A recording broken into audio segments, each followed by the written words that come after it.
Fala galera, aqui são os meninos de Fora da Vila, eu sou o Carlos. Eu sou o Danilo e hoje é aquele nosso pré-jogo tenso, mais uma vez. Aí, véspera de disputa sul-americana, vamos lá para a Copa Sul-Americana enfrentar o Libertad do Paraguai.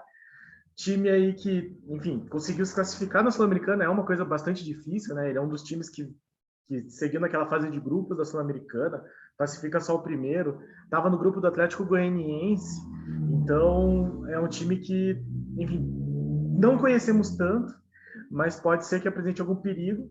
Mas o maior perigo mesmo, acredito que seja o futebol que estamos apresentando, né? Que desses últimos jogos não mostrou de muito pouco a quase nada e culminou com esse último clássico contra o Corinthians aí, que foi um show de horrores.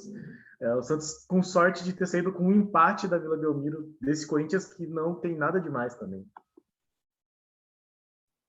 É difícil, quando a gente começa a pesar, né, os últimos jogos, assim, que o Santos não tem jogado bem, e, na verdade, tá sofrível de assistir jogo do Santos, né, a gente tá, e não é sofrendo por causa da tensão natural que o torcedor santista tem, é sofrendo pela falta de qualidade mesmo, a gente vê o time extremamente limitado, sem opção, sem variação, não consegue se impor contra adversários fracos, e assim, fracos, bem fracos mesmo.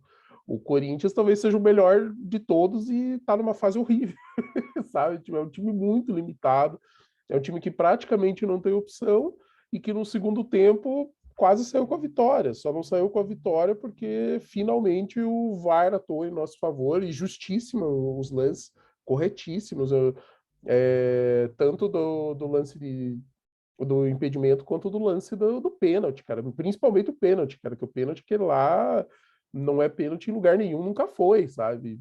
E ainda bem que a gente teve isso.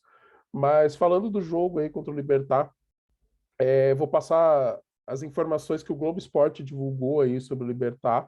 É um time que não está bem no retorno aí do campeonato aí paraguaio. Parece que ganhou duas, perdeu três, empatou não sei quantas aí. É um time que está mal, mas foi campeão da primeira fase. Ou seja, ele ainda é o líder geral do campeonato paraguaio. Assim, quando você soma as duas fases, a pontuação total, ele está em primeiro lugar. Então, o Libertad é um time que está numa fase boa, não espetacular, mas uma fase boa. 3 empates e uma derrota. Está em oitavo nessa fase, mas o paraguaio conta as duas fases. Acho que o Argentina é diferente. A Argentina, o apertura é o apertura, o clausura é o clausura e não se misturam. O paraguaio parece que se mistura, né? Então você tem a segunda fase, mas no geral o Libertad segue líder, mas parece que está a 5 jogos sem vencer. Então, enfim, fase não tão boa, mas É, um último semestre bastante bom. Assim. é um time que, assim, acho que estruturalmente, assim, tá bem montado, tá bem organizado, mas jogou bem, né? Tanto que foi campeão aí da primeira fase. Eu acho que talvez dê alguma vantagem para eles, né? Se eles não forem campeão da segunda, talvez o fato deles terminarem em primeiro seja o ranking para decidir em casa, de repente ter uma vantagem de empate, mas eu não sei a regra exatamente, só estou reproduzindo o que eu li lá no Globo Esporte para trazer para a gente. E de destaque conhecido da torcida brasileira é só o Martin Silva, o goleiro que foi goleiro do Vasco, se destacou no Vasco, foi bem no período que ele passou no Vasco. Então ele é o jogador mais conhecido dessa leva. Tem também lá o Ramon Martinez, emprestado pelo Atlético Mineiro. Tem mais um jogador aí que também já passou pelo Brasil, não lembro quem, acho que se você tiver informação aí, Danilo. Tem o Pires, que é um Isso. lateral direito, o Ivan Pires, que, se alguém lembra, ele meio que virou não meme, mas viralizou, mais ou menos, assim. Porque em 2012 ele era lateral do São Paulo, naquela semifinal que o Santos jogou de azul do Campeonato Paulista, e o Neymar tipo, entortou ele, fez um monte de drible. Essa cena virou propaganda, virou comercial. Sempre que fala do Neymar, reprisa essa cena que o Neymar vai para um lado, vai para o outro, ele vai indo para trás e tal, e cai. É esse cara. Basicamente, esse cara é o Ivan Pires, é outro dos destaques do Libertad. Tem também o Oscar Cardoso, que é tipo um ídolo dos paraguaios, assim. Ele jogou a Copa do Mundo de 2010, se eu não me engano. Foi. E muita experiência, jogou em vários países já e tal. Então, ele é uma das esperanças aí do Libertad. E é o artilheiro do time no ano ainda. Então, é um jogador que o Santos vai ter que ter cuidado. Ele já é mais experiente, então acredito que a mobilidade não seja tanta, mas é referência e manda pro gol. É aquele jogador, sabe, aquele jogador sul-americano que dá uma chance pro cara, o cara guarda. Então, Santos tomar cuidado também com o jogador, com o atacante adversário. E no geral, pode falar, Danilo. E esse Oscar Cardoso é bem a cara do jogador que gosta de marcar gol no Santos, né? Ele tá com 38 anos, então é aquele estilo Fred, aquele estilo de centroavante, assim, e tem 10 gols em 23 partidas nessa temporada. Então, muito perigo. E, assim, algumas das coisas que eu consegui pesquisar, assim, do Paraguai, eu fui buscar meus contatos paraguaios, conversei com um amigo meu que torce pro Olímpia, para ver, para vocês terem uma noção do que é o Libertad no Paraguai. Ele perguntei para ele assim, oh, você não conhece ninguém que torce para o Libertad para fazer um vídeo, falar sobre o time, como é que joga e tal. Ele falou que não, ele não conhece ninguém, ele é de Assunção, não conhece ninguém que torce para o Libertad, mas ele disse que tem muitos poucos torcedores, mas todos os poucos torcedores que tem muito dinheiro. Todos os torcedores do Libertad são muito ricos, é gente com muita grana, e é por isso que o Libertad está tão bem. E é o time, enfim, foi dirigente, né?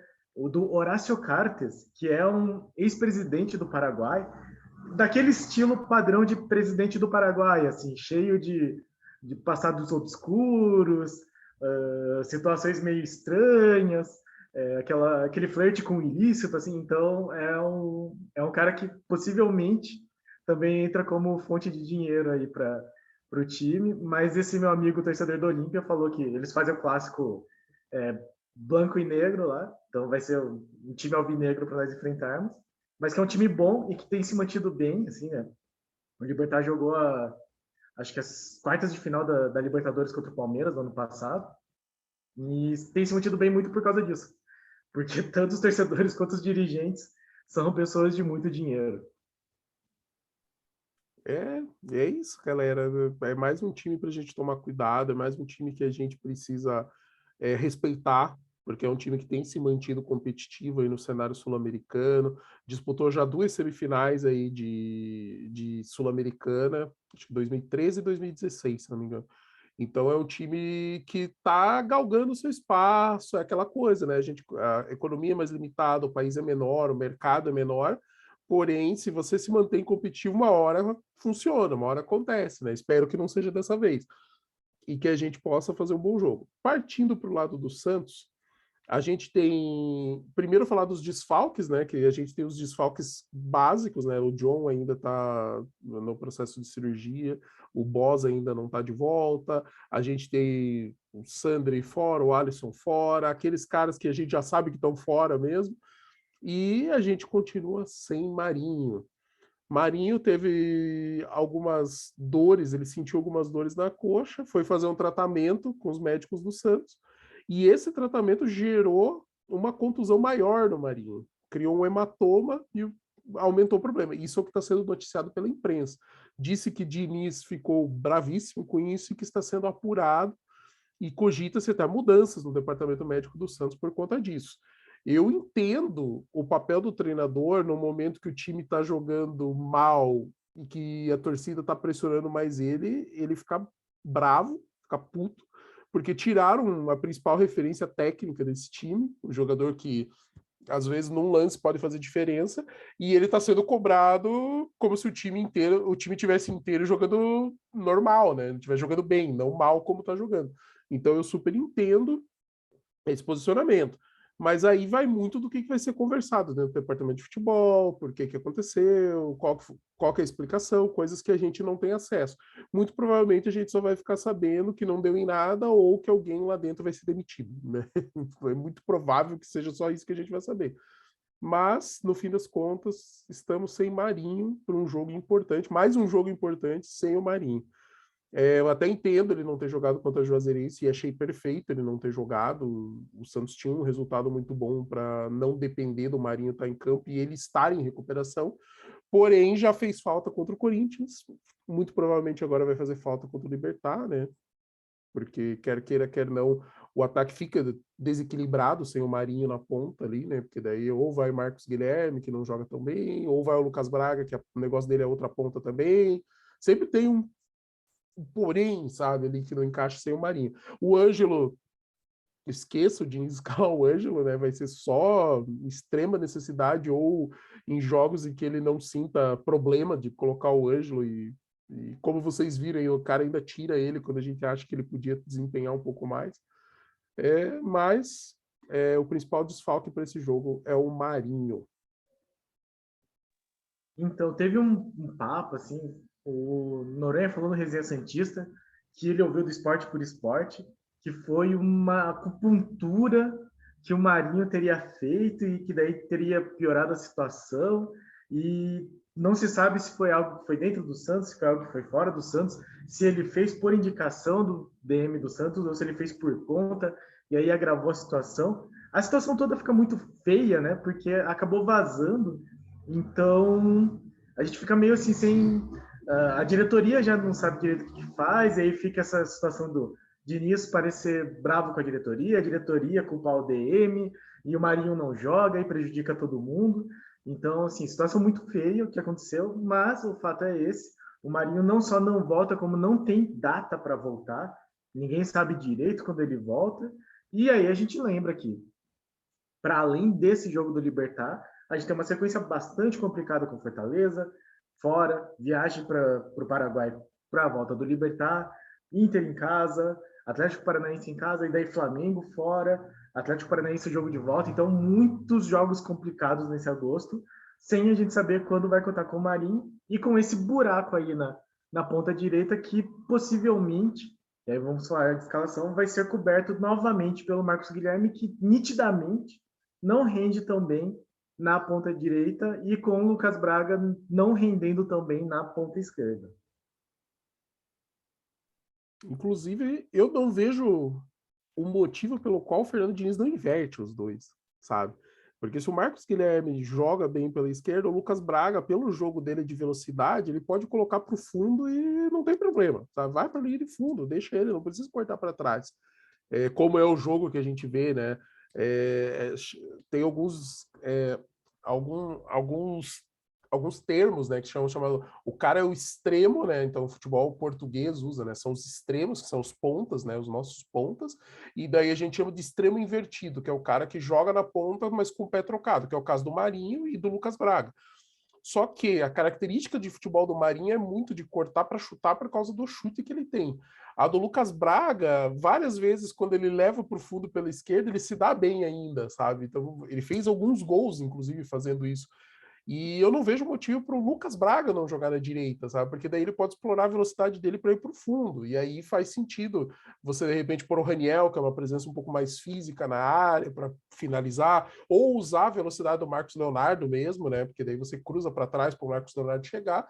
E numa necessidade, a volta do Bruno Marques, né? O Bruno Marques volta, já foi relacionado aí para o jogo. E você ter essa opção de ter pelo menos a jogada aérea. Me preocupa muito a quantidade de cruzamentos que o Santos faz, porque vários deles são muito aleatórios, sabe? Não é um cruzamento bem trabalhado, a maioria é aleatória. Inclusive, o Santos tem o pior aproveitamento no brasileiro de cruzamento, porque tem times que conseguem cruzar, mas tem um aproveitamento melhor. Por exemplo, o Bragantino é um dos times que mais cruza, mas eles cruzam direito, sabe? Então, os cruzamentos do Bragantino são mais eficientes que os do Santos. E o Santos não. O Santos basicamente chega ali no fundo, não tem o que fazer, bola na área. Chega na intermediária, tá tudo travado, tem espaço, né? Se a defesa dá espaço, o cara joga na área. E aí a gente tá consagrando a zaga adversária, estamos consagrando o goleiro adversário e os nossos atacantes estão pulando à toa, sabe? Que ficam brigando por nada. Então, me preocupa essa falta de alternativa, essa falta de opção. Eu acredito que tem que ter mais movimentação. Você tem que abrir espaço.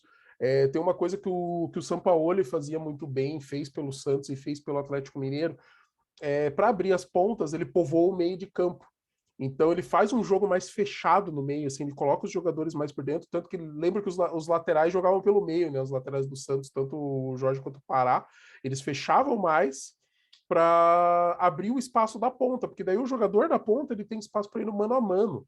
Era uma coisa que ele fazia muito bem no Atlético com o Keno. O Keno se destacou porque ele ia para cima, e no Santos foi com o Soteldo e com o Marinho. Então eram jogadores que tinham mais espaço para fazer a jogada individual porque eles têm a qualidade, só que eles precisam estar no mano a mano. E hoje, quando o Marinho recebe a bola na ponta, ou o Marcos Guilherme e o Lucas Braga, tem sempre dois. Tem um que está mais perto ali do fundo e outro que fica mais para intermediário. O Marinho não consegue mais cortar para dentro para fazer uma jogada e chutar, porque sempre tem um cara ali por dentro fechando. E o São Paulo conseguia tirar esses caras fazendo isso, povoando o meio, porque daí não consegue ficar dois ali na ponta, fica só um. E contra um a gente sabe que o atacante leva vantagem. Então, o Diniz precisa criar alternativas, seja, às vezes, adotando um jogo mais reativo, dar um pouco de campo para o jogador, que é uma coisa que ele detesta, ele não faz, não é da filosofia dele, mas é uma das opções. Eu não estou dizendo que tem que ser essa. Existem várias. Futebol você pode jogar de. Não existe um jeito certo de jogar futebol, existem vários. Você vê, vai, para citar os mais conhecidos, veja o estilo de jogo do José Mourinho, de jogar reativamente em velocidade, explorar a potência dos atacantes, a qualidade desses jogadores mais avançados, com o time defendendo melhor, estruturado na defesa. Aí vejo o estilo do Guardiola, primeiro com o tic-tac do Barcelona, da posse de bola, que é o que inspira também o Fernando Diniz, manter essa posse e criar opções ali com triangulações, o jogo posicional. E hoje ele faz digamos assim, uma evolução do tic-tac, né? Então ele consegue pressionar, mas em alguns momentos ele dá espaço para o adversário, em outros momentos ele tenta definir rápido, sabe? São coisas diferentes. E vejo o estilo de jogo do Klopp, que é aquele jogo que todo mundo fala assim que é loucura total, que é energia e tal. Cara, é uma marcação avançada absurda, pressão total em cima dos jogadores que estão saindo com a bola para tentar resolver o mais rápido possível, que era uma coisa que o Luxemburgo fazia lá atrás, década de 90.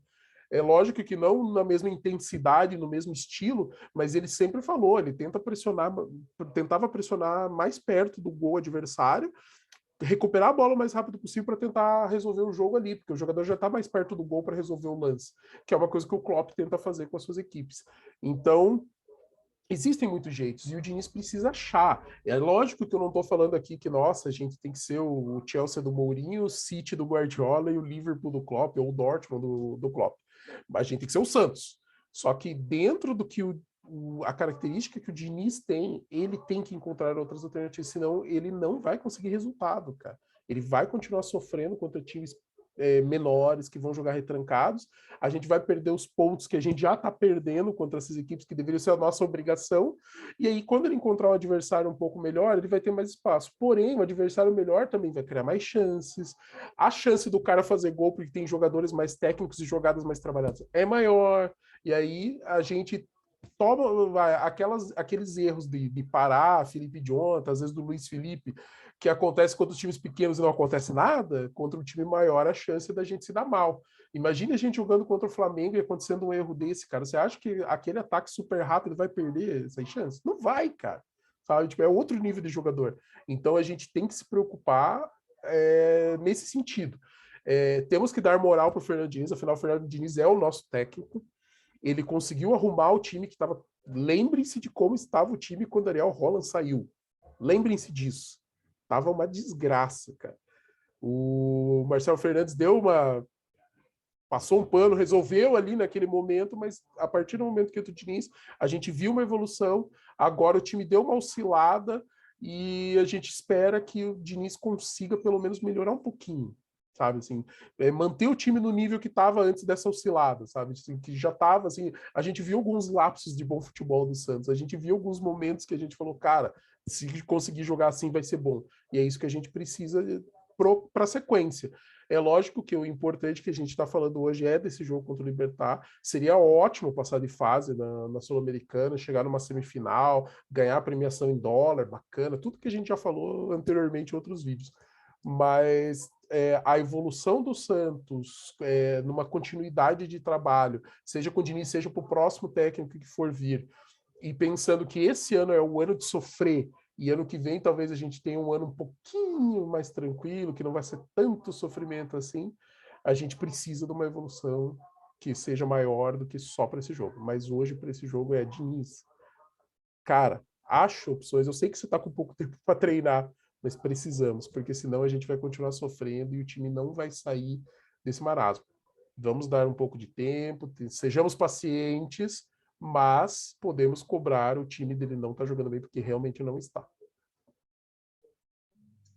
Pois é, a gente acaba caindo nessa questão de quem que o Diniz poderia colocar para melhorar. Eu acho que sim, ele tem responsabilidade. Eu acho que sim, o time está jogando menos do que poderia, mas ao mesmo tempo também ele perdeu tanta peça. Quando ele justifica assim, eu acho que não chega a justificar totalmente, mas eu acho compreensível o que ele fala de que se pegar o time da Libertadores não sobrou quase ninguém, da Libertadores da final, né? E quem entrou muito jovem, entrou muito cru, ainda não pegou o esquema dele. É que o esquema dele não está se ajudando muito, assim. E aí, falando sobre a questão até do Lucas Braga, eu entendo mais ou menos ele não colocar o Lucas Braga na direita, porque todas as vezes que o Lucas Braga jogou na direita, jogou mal. Assim, não teve uma vez. Porque na esquerda, pelo menos uma outra vez, ele mostrou. Não, sendo justo com o Lucas Braga, ele foi bem algumas vezes na esquerda. Até antes da lesão, ele estava muito bem. Na direita, ele nunca conseguiu mostrar futebol, não sei porquê. Mas daí, se você vai deixar o cara que não tá bem na esquerda para não estar bem na direita, é melhor colocar o Marcos Guilherme, que estava bem na esquerda, seguindo na esquerda, né? E aí, o ideal seria que colocasse alguém de ofício na direita. Eu acho que o Lucas Braga, neste momento, é reserva do Marcos Guilherme, e aí poderia colocar o Ângelo, que ele não vai colocar, mas enfim, poderia buscar opções. É que no momento não tem mesmo, assim, é difícil para você pensar.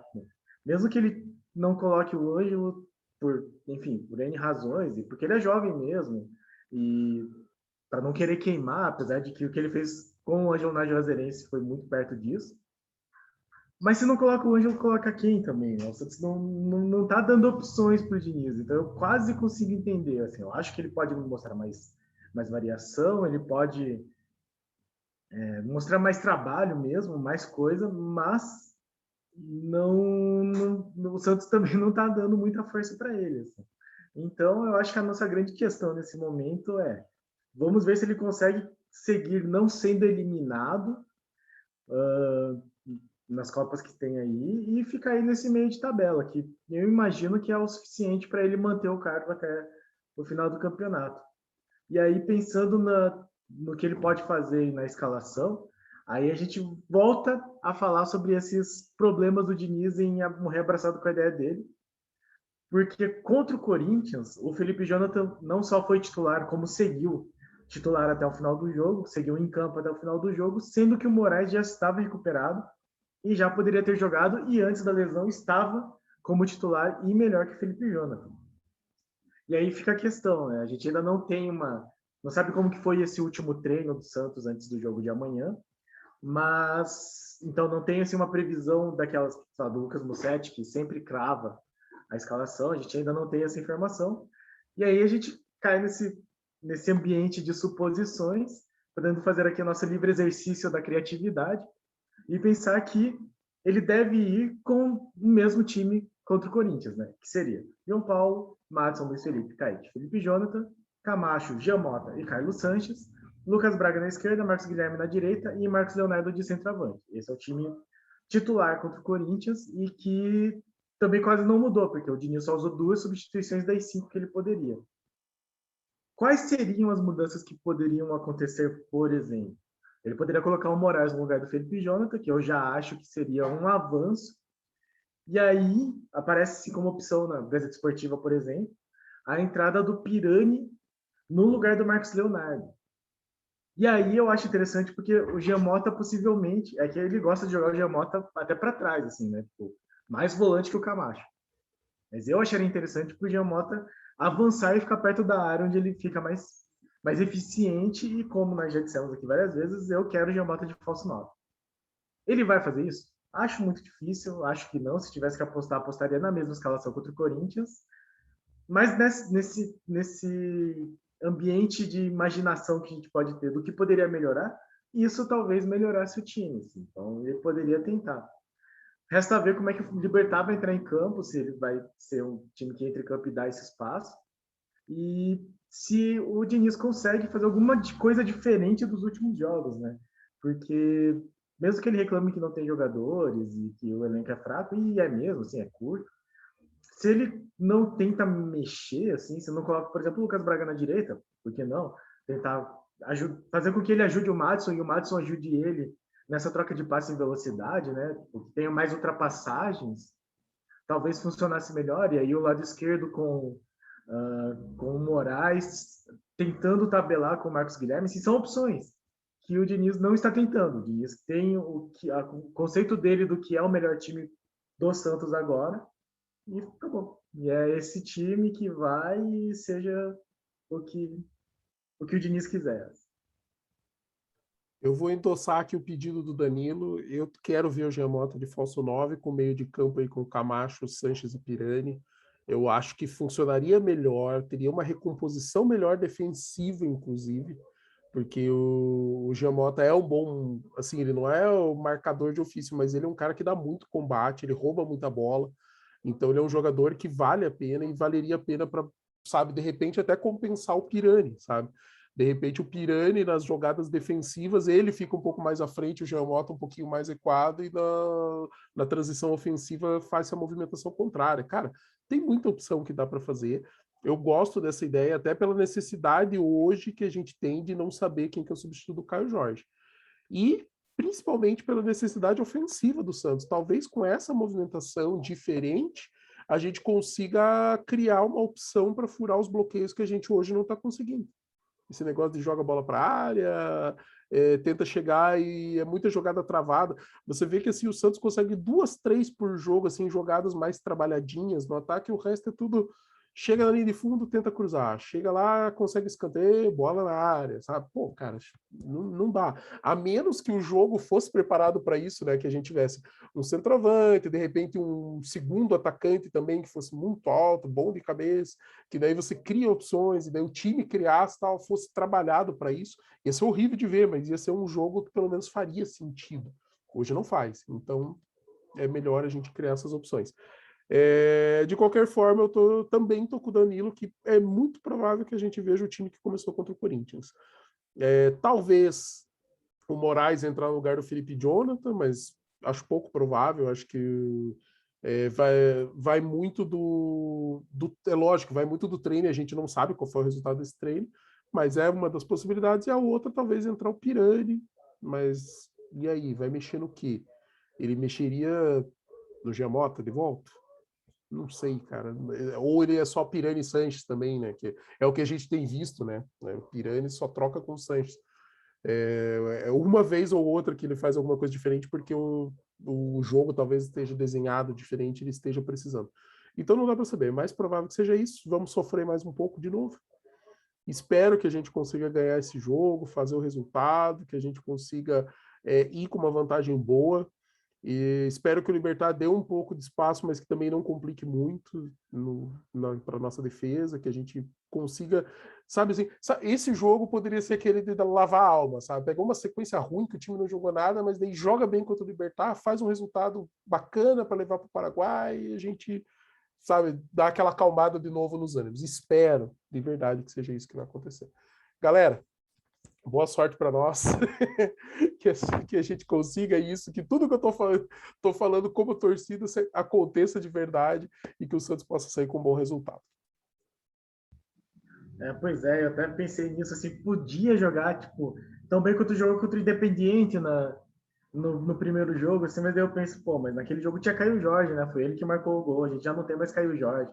Então é nessas coisas assim que eu perdoo um pouco de início. Tipo, não tem Caio Jorge, não tem Luan Pérez, os dois estavam muito bem. Mas é isso, assim, o Diniz assumiu sabendo a bucha e, enfim, a situação não é fácil, tem que torcer mesmo, que é o que nos resta, para que o time consiga melhorar um pouco esse desempenho e que o Libertad não seja um time assim tão complicado. Lembrando que o Libertad jogou na Sul-Americana e ganhou do jogo de ida fora de casa por 4-3 no Júnior Barranquilla, se eu não me engano, do Júnior Barranquilla. Então, assim, demonstrou muito futebol, marcou 4 gols fora de casa. E aí a gente lembra, né? Sul-Americana tem. O gol fora de casa tem peso.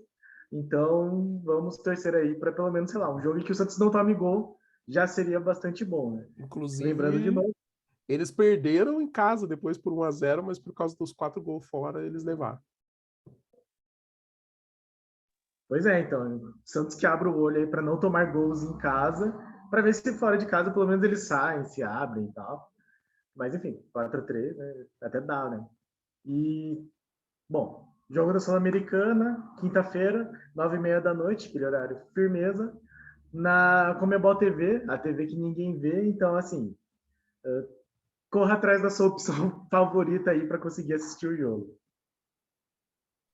É isso, galera. Continue acompanhando a gente aqui no canal. Se inscreva no canal, curtam, compartilhem, divulguem aí para o pessoal, para os santistas que vocês conhecem, peçam para eles se inscreverem para acompanhar aí o nosso trabalho. A gente está sempre trazendo novidades, trazendo coisas que vão além do básico, né? É muito fácil a gente chegar aqui e falar só do time principal. Não, a gente também fala de sereia, a gente fala de categoria de base, a gente fala de aspectos fora do campo, administração, marketing, etc. E a gente também fala sobre o universo do futebol, né? A gente traz assuntos aí que estão próximos do Santos, mas que a gente pode aí destrinchar para coisas maiores também. Então, galera, continue acompanhando a gente. Muito obrigado aí. Um grande abraço. Isso aí, pessoal. Ouça a gente também no Spotify, procure lá no Instagram, procure no Twitter, @forameninos. E para cima deles. Abraço.